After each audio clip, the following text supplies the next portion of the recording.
Hi friend welcome my YouTube channel Mamun lifestyle मो दीप्ति आपण मानक स्वागत जनाऊँ फ्रेंड्स। चलतु देखि नब आज गोटे नुआ रेसिपी। आज नुआ रेसिपी सांग माने होछि माछ भजा।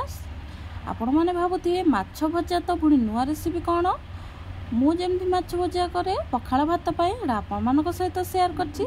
एटी प्रथमे जीरा गुंड, हळदी गुंड, लंका गुंड, लुण, अदा रसुण पेस्ट आ किछि कॉर्नफ्लोर नै जाइछि। एबे हमें तादरे टिके लेंबू चिपुड़ी नबा।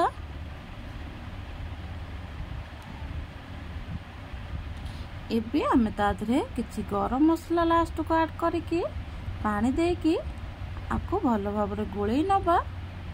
ए भली माछ भजन सांग माने जेतबेले रविवार होइताए, देह भल न थाए, किछि करबा को इच्छा हो न थाए, से माछ ए भली माछ भाजिकी साइड रे डालमा रखितेले बा डाली रखितेले मते बहुत बढ़िया लगे खाइबा को।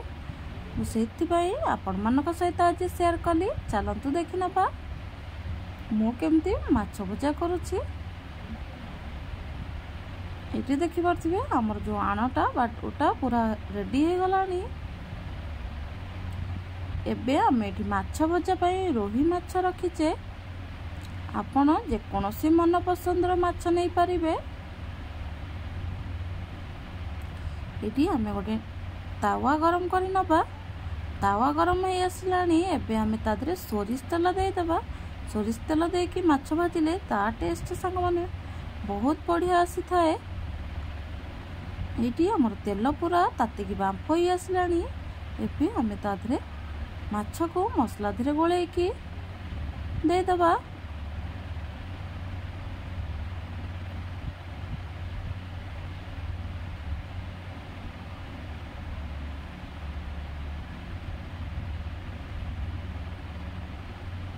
सेई भली भाबरे आ सबुतक माछ दे दबा।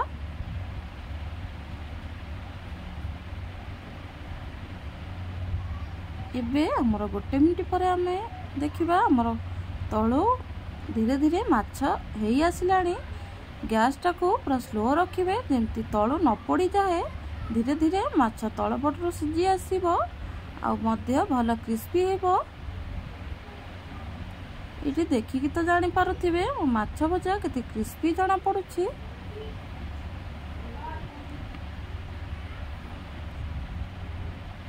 एपट सेपट करके आउ टिके नोटेकी भाजी नबा जेमती को साइड रो कंचा रही न जाए।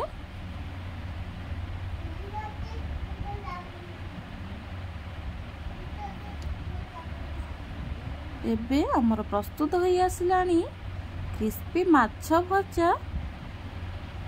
पखाल सहित तो बहुत बढ़िया कॉम्बिनेशन आपण माने जदि चाहिए खाली पाटरे मध्य खाई पारिबे। टमाटो सॉस किंबा चिली सॉस सहित बहुत बढ़िया मजा आसी जिवो।